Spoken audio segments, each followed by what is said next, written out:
This trade, Sam Bradford going to Minnesota for a first-round pick, conditional fourth-round pick, and the 21 players cut today to get down Hey guys, to the thanks 53. for coming in on Saturday. On behalf of the Eagles organization, I want to start by expressing our condolences to Coach Peterson and his family. Last night, his father, Gordon, passed away. So all of us are thinking about him and his family today as we do this. Second part of this is we want to thank Sam Bradford for his role with us since he's been here. Obviously, it's a hard thing for us to do as an organization, trading our starting quarterback, and I want to thank him for the way he acted and operated on and off the field. In your depth chart at quarterback now, is Carson Wentz the one now if healthy? You know, the coaches are all out of the office. They'll be back today. In terms of who we're going to be playing this week, that's a coach's decision, so we'll kind of operate from there. You originally said you thought it was best when you drafted a quarterback like this to have him sit for a while, possibly a year, and when Doug Peterson said the same thing. Mm-hmm. How did that change to now Carson possibly being the guy and playing? Well, circumstances change, you know, and you got to take things one day at a time and see what goes on with your football team. And for us, when we look at our football team and how they perform in the offseason, during training camp, seeing how our defense has performed in the new scheme with Coach Schwartz, obviously the special teams has been a strength for us. We felt like this was an opportunity for us, not only now, but going forward, that we had to take advantage of. Why is Carson, whether he starts or not, he's obviously going to be the depth chart. Why is he more ready now than before the trade? Well, I don't know so much if it's before the trade, but when you get all the information and you sit down with your coaching staff and with everyone in your front office and you just talk about where he's at physically and mentally and the progress he's made, because a big part of this is mental and being able to come in and being able to learn the offense and adjust to life in the National Football League. So it doesn't affect by the trade. I mean, our plan wasn't to trade Sam Bradford. Situation and circumstance arose that we felt it was best for our organization moving forward. So what's been the timetable for this? Eddie got hurt on Tuesday, I believe. It's Saturday now. What's been the past 5 days? Yeah, it's been hectic, Zach. You know, obviously, there was the injury to Teddy, and the relationship that we have with the Vikings and Rick Spielman is good, and that line of communication is always open this time of year. You're having a lot of phone calls and a lot of conversations, and that's the fun part about it, is that you're able to have those conversations and talk about hypotheticals. And because of our quarterback depth chart, we got some calls this week, and it wasn't really, we didn't initiate any phone calls, but as it went through it and we talked about the scenario and how hard it would be for us to trade Sam, our starting quarterback, a week before the regular season and put us in this situation. And they realized that, they understood that, and that's how the trade came about. Howie, some of the people think that without Sam Bradford, you don't have as much of a chance to win the division. I think that's kind of obvious. How do you explain to people that, I don't want to say give up on the season, but how do you explain to people that type of scenario? Yeah, our job is to try to build something great. And I also think it would be discredit to our veteran players and really our whole football team to discount them and the effort that they've given us. We have a lot of talented players on this roster. At the same time, we're trying to build something great. And we have an opportunity with this to get back into the first round of the 2017 draft, get a pick in 2018 that we thought was important, and utilize that cash and cap space to improve the team in other areas that we didn't have prior to this week. So it's about the future, not about this year. No, if we didn't have the confidence in how our team was playing and how we're kind of structuring the team and the quarterbacks that were on the roster, we couldn't do this. But when we put all that together, we felt like in balancing today and the future, it was the right move for us. How have you been other teams around the league that had injuries to the quarterbacks and that need a starter? Had anyone else come to you looking for to trade for Sam? You know, there have been conversations about every player, every position on our roster. In terms of the specifics, I think this was the only thing that really got this far. Obviously, it got pretty far. But a lot of it is just chumming, just kind of figuring out what people can get, and maybe we do that sometimes too. It was supposed to be planned that the fourth round pick that you got in 2018 can become a 3 or a 2 based on conditions. Yes. Is that true, first of all? And secondly, what conditions would make the pick turn from a 4 to a 3 or a 2? Yeah, it is true. It's team. It's team qualifiers, and we probably could give it out right after the trade if that were after the press conference if that works.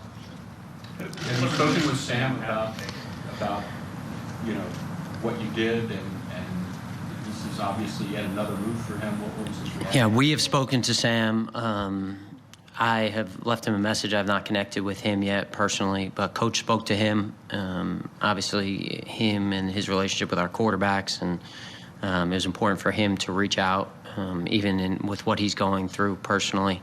But he did speak to him, and Sam's a professional. He acted like a professional in the conversation. Howie, it seemed like it was important to the organization to take the long view when it came to Wentz, particularly since he's coming out of North Dakota State. Wanted to develop him slowly since he's such an important part of the future of the franchise. What have you seen over the course of the spring and summer, especially when you play parts of one preseason game, and make you think that he's now ready to take on this kind of challenge so quick? Well, it starts with his attention to detail, the way he goes about his business. But at the same time, we rely on the people who are around him all the time. That starts with our head coach, and it goes to our offensive coordinator and our quarterback coach. And they're in the meeting rooms. They're with him on the field when our other quarterbacks are playing. They're in his ear when he's practicing and playing. They go through the thought process with him, and they've been around some great ones. We're fortunate to have those guys along with our entire coaching staff, and we rely on what they're seeing and hearing as well. But certainly our interaction with him and in our discussions with him, he's come a long way even since we got him in April. I Do you imagine this expect, is a tough. your veterans to have some questions about this move, because now you're going with the young team? What is your view of what this season should be? What was the second part of that? What is your view of expectations now for this season? Have they changed? Because Well, I'll answer that part first. Throughout the offseason, our expectation is we're going to get better as a football team. We're going to reflect the determination and drive that this city has. We're going to be tough on both sides of the ball. We're going to build along the lines, and we kept 11 offensive linemen and 10 defensive linemen, and we'll see progress. And I think that's the expectation. How that translates, I have no idea. I think a lot of it, which we've seen this week and really shows up in this trade, is who's going to be healthy and who's going to be playing at the end. So I think that's kind of the expectations. In terms of our veteran players, part of this also was just during camp, you get an opportunity to talk to your veteran players a lot and just talk to them about what they see and what they're feeling. And we got really good veteran leadership on this football team, and all of us, and I have had the opportunity to go talk to them and ask them what they see in that quarterback room, and all positive on Sam. There's no question about that, but also what they think about our other two quarterbacks. And we feel like they have a lot of confidence in those guys as well, and this gives them all an opportunity to show their leadership and to all rally around those guys and come together as a football team. I imagine this is a tough time for Doug. What role was he able to have in this decision to trade Sam? Well, he has a big part in this. We're not making any trade without having a lot of communication with our head coach, and so this didn't start just yesterday. And he was here till yesterday afternoon before he got out, and he was abreast of everything that was going on. Now, obviously, there are some times that he's got to be with his family, and we respect that and we appreciate that. And so, a tough time all around, and the way that he's handling this, it's just really remarkable, and you have a lot of admiration for him as a person. Did you feel this offer was kind of too good to pass up, from the sense that, like, if you held on to Sam maybe after the season, you probably wouldn't have been able to get as much in return? We felt like it was a good opportunity for both teams, that in their situation, the football team that they have, that it was a good opportunity for them to get a quarterback of Sam's caliber. And at the same time, we felt like in the situation that we were and how our depth chart looked, not only at the quarterback position, but going forward by adding these picks and getting that cap room to put back into our football team, that would serve us well too. So you look for win-win opportunities when you make these trades. You know, you want to have relationships with people where you can go back and make trades that are good for both teams, and we're hopeful that it works out for both sides. Do you know if Carson Wentz is going to get a CT scan in the next couple of days? And is it necessary for him to get another one before he's ready to practice fully? You know, Sal, it's hard for me to talk about the medical terminology, but I would just say that we meet with our doctors and trainers before we make final cuts, and they were very confident about how he was feeling and his prognosis going forward. Howie, when you did the trade for Carson, there was an unprecedented, it was pretty much unprecedented that you would have both Sam and Carson here in the situations and the amount of money that you devoted to that position. Did you find it increasingly difficult with the way that Carson played to serve both of those masters? Did you forget to add Chase? Did you want to add Chase? Yeah, another guy. Perfect. I was thinking about that, so I forgot your question, to be fair. Well, no, I mean, just serving two masters of having someone in place, Sam, and playing for the now versus Carson in the future. Serving two masters. Did we find it hard to kind of go along both paths? Did it change, and did you start to realize that the way that Carson was playing that it was difficult to serve both his masters and to start the Carson project? Oh, the only circumstance that changed was this trade offer from the Vikings. You know, this was not our blueprint. This was not part of the plan. But as we sit, we have to be flexible, and we have to be able to take advantage of opportunities that give us an opportunity to get where we want to be. And our organization has had a run of success at some point, but we're trying to get that trophy. And to do that, sometimes you got to do things like this that aren't so easy to do a week before the season starts. Was there any concern about Carson possibly having to take scout reps if Sam had stayed here, and whether that would affect his development as well? No, I think that for us, it was about this particular trade. We weren't looking to move Sam. We didn't make any calls on Sam. It was just as we looked at the offer and what we felt like it could do for our football team going forward, we felt like it was in the best interest of our team. Does this, though, bring clarity to what you're doing this season? I mean, it doesn't seem like you're doing one thing on one hand and another on the other. It's more about one unified purpose, right? Well, it's about the team, and for us, it's about building an identity as a football team in all three phases, and that's on offense, defense, and special teams. And it's never just about one guy. When you talk about 53 guys, it's the ultimate team sport. Even before the injury to Teddy Bridgewater, had you thought about the possibility of what it would take for another team to trade for Sam?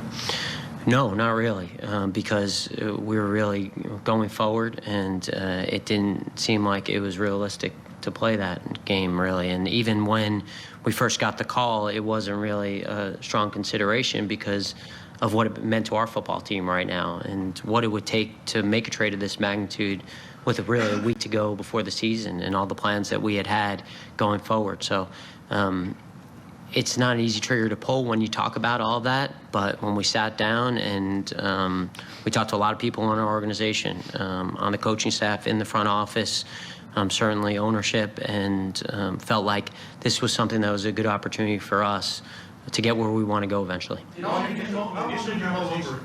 long was it? A 2-day process, a 3-day process? How many days between offer and?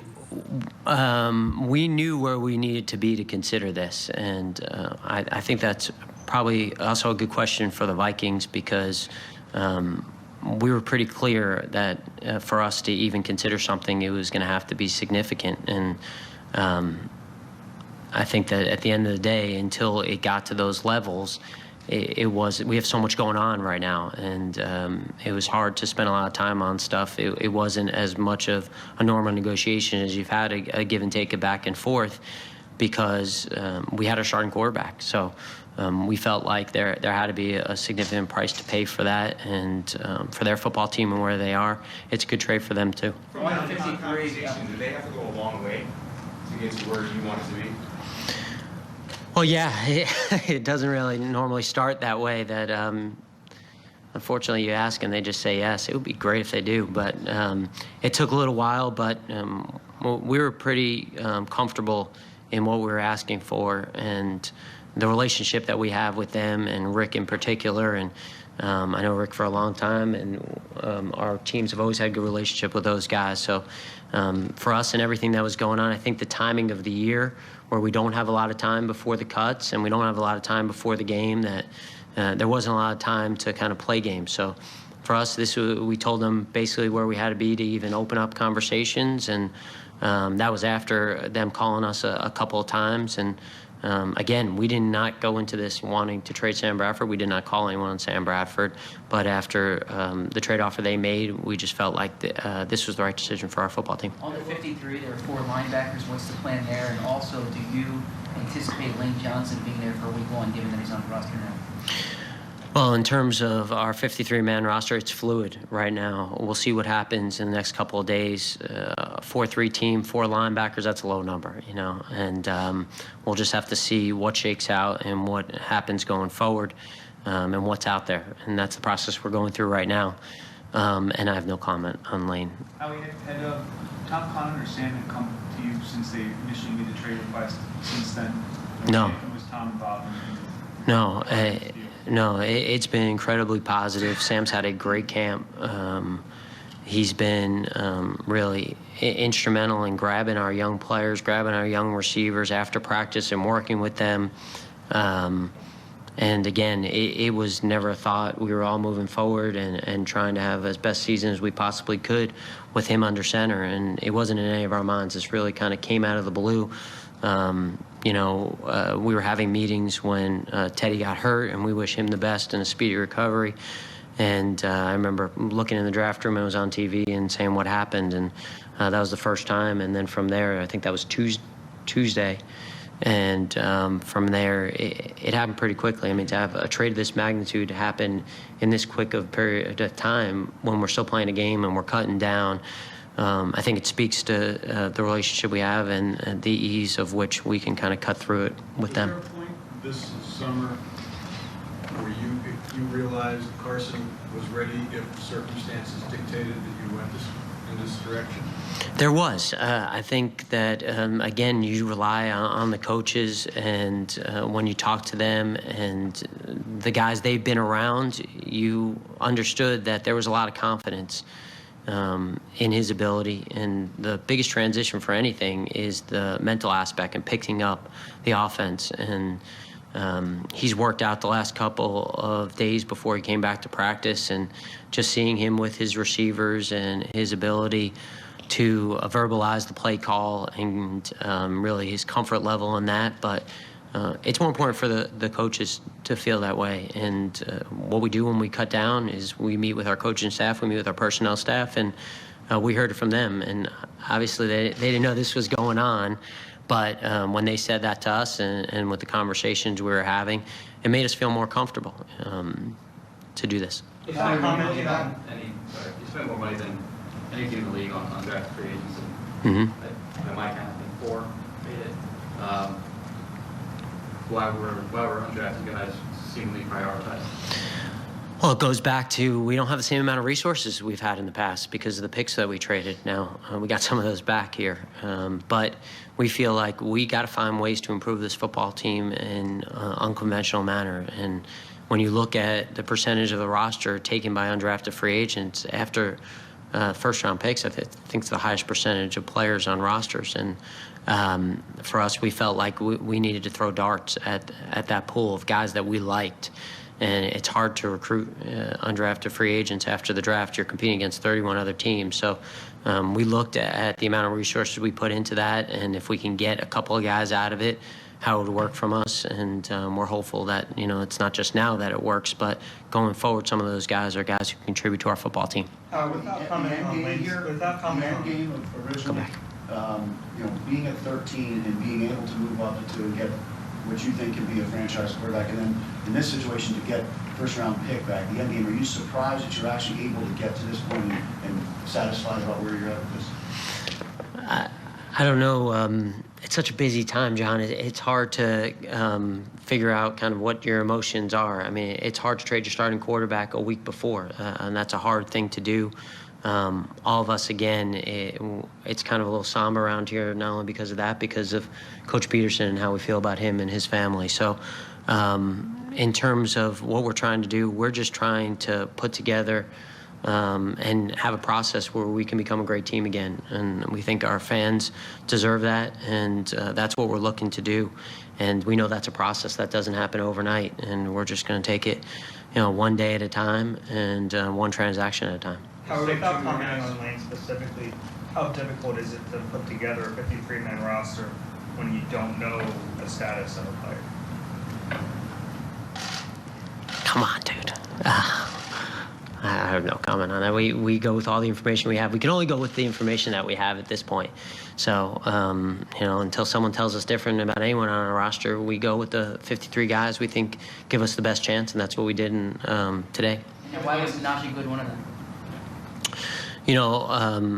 Najee has a history here, and for us, that was a really tough decision. We had a couple of really tough decisions with guys that have been around and that have been part of this. And, we'll just see what happens here in the next couple of days and over the next couple of weeks. Obviously, thank Najee for his time here, but not ruling out anything going forward. We got to just see how it all shakes out, and we'll do that over the next couple of days. Thanks, Howard. Thanks, Howard.